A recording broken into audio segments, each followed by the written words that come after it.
Rich couple adopted kid. We were denied due to poverty. Today, that same kid calls me mommy. My husband, Keith, was fixing his old radio when I approached him with the pregnancy test kit. Another negative, Keith. I don't want to try anymore, I said. I give up. Could you pass me the screwdriver? He asked. I think I almost fixed it. I don't know why, but a sudden rage gripped me. I tossed the test kit to the floor and screamed at him. Looks like I'm the only one who cares about it all. Keith, you don't give a damn, do you? He did something to the radio, and it started playing an old song. Let me know when you're ready to talk, he eventually said. I went to a group home today. What? I asked. Are you suggesting we adopt? Aren't you done with these fertility treatments, Lara?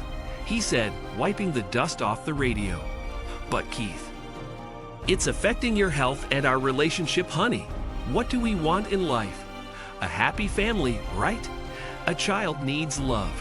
If you are ready for it, we can visit the shelter tomorrow. We can have the family we always wanted. Let's not stress ourselves anymore, okay? Keith was right, wasn't he? I wanted to become a mother, and he wished to be a father.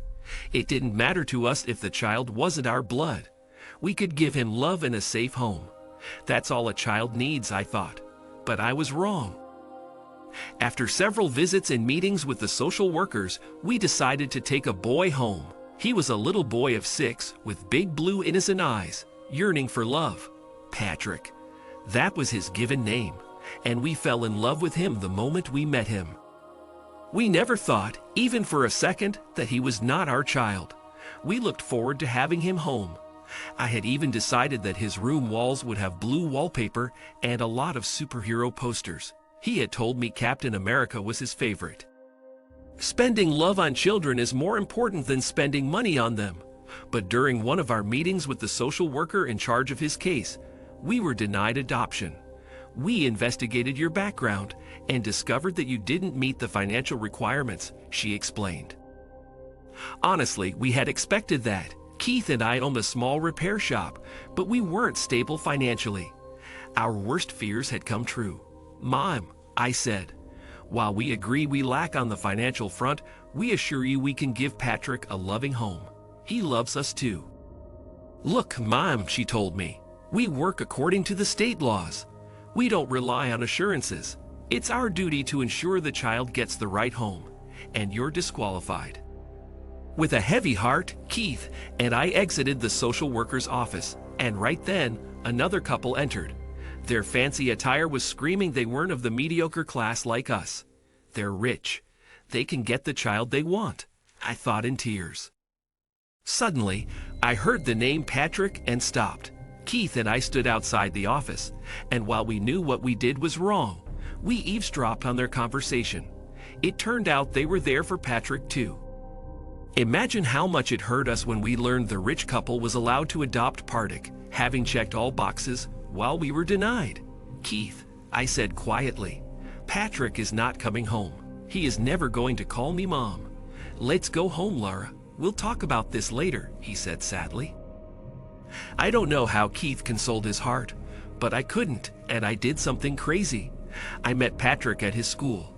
I visited him without telling anyone and got him chocolates and a scarf I'd knitted for him. He was happy to see me too. But 2 days after this, Keith and I had an ugly argument about it. Are you freaking out of your mind, Lara? They threatened us to involve the cops if you don't stop. Patrick's adoptive parents found out about my meeting Patrick, and they sent us a letter warning me to stay away from him. How could I? Patrick was not happy with them. I could see it. I could sense the grief in the boy's eyes. He is not happy with them. Keith, I said quietly, I can't see him like that. Jesus. Keith was furious. You are ruining everything for him and us, Lara. He's a child for God's sake, not your property. I never called him my property, darling. He is the little boy we loved, the boy we thought would be our son. He is sad, and it breaks my heart. Before I could say anything else, I burst into tears, and Keith wrapped his arms around me. We stayed like that until I stopped crying. Laura, we'll figure this out together, okay? Maybe you think Patrick isn't happy in his new home because you're just being overprotective. If you love him enough, let him go. That's the best for us too. Keith said I needed to move on from Patrick so he could get comfortable with his new life. It was hard for me to forget him, but I did it. I did it for Patrick's sake. Meanwhile, Keith and I decided we'd work together to improve our financial position and adopt another child. We would have to start fresh now. A year later, our hard work paid off. Keith got a job as an office manager, and we converted our small repair shop into a cafe. We had to sell our family heirlooms and borrow money from friends to start the cafe, but everything worked, and we were in good financial shape. The only issue was when we visited the shelter and I looked at the kids. I could think of nothing but Patrick. His smile and his eyes had always told me we were meant to be together. I couldn't believe I was wrong to believe that. "I don't know, Keith," I said. "I'm missing Patrick a lot today. Every kid here reminds me of him. Let's meet other children, Laura. I know this is hard for you, but let's try at least," he said, and I nodded and held his hands as we walked to the other rooms.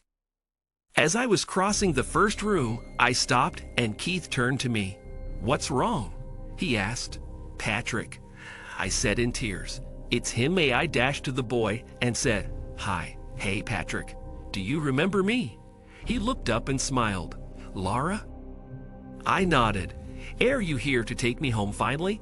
My old mommy and daddy were not nice," he said sadly. "They didn't love me, so I came back here. Would you want to come with us, little boy?" I asked in tears. "Daddy Keith is also here." Patrick smiled and hugged me. "Can I call you Mommy then? Please?" Mommy. That word made me feel complete. It made me feel like I was on top of the world. I had my little boy hugging me, and I would not miss the opportunity to take him home this time. 6 months later, his laughs filled our empty house, and we had to prepare a room with orange colors instead of blue. Patrick's favorite color turned out to be orange. He was excited to keep the superhero posters, though. I still can't believe he is my son now. I was right when I sensed he wasn't happy. A mother's heart and instincts are never wrong.